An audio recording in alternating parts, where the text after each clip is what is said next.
Esa George Williams oga kusomera mu bujjuvu tutandise n'agentiisa ebuutikidde abatuuze ababbi bwe batemyetemye omukumi ku kyuma ky'emmwanyi ne bamutta.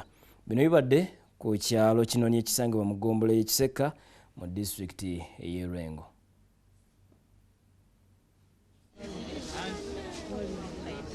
Abatuuze b'e Kinoni mu ggombolola y'Ekiseka mu disitulikiti y'e Lwengo bakeeredde mu kutya oluvannyuma lw'ababbi okulumba fakitale y'emmwanyi ne batta omusirikale waayo Ashraf Ssemujju w'emyaka 28 era ng'abadde akola n'ekitongole kya Ndoyano.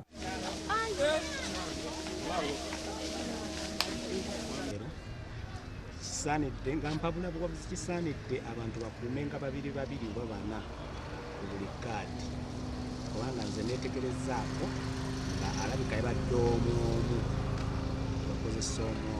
Ettemu lino libaddewo ku ssaawa 9 mu kiro ekikeseza olunaku lwaleero. Tetunaba kukimanya kubanga tebamenye factory tewali kintu kye batutte eja skill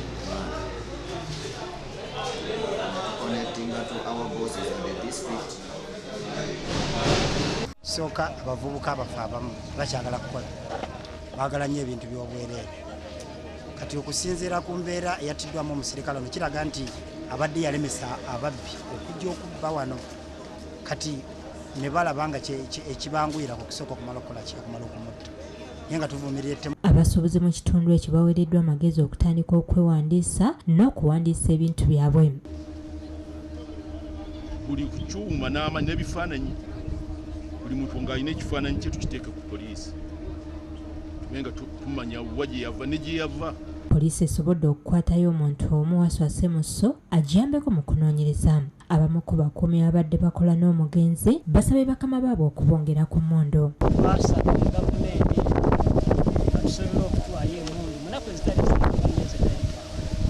naye tubadde tusuubira era tojja ekiri tugenda kukolera.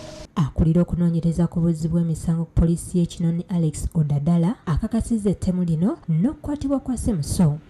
Tutandise okunoonyereza kutandise era tujja kukolagana n'abantu ba bulijjo okulaba nti batusobola okufunawo information nakumuzi ali mabega lwa kintu kino.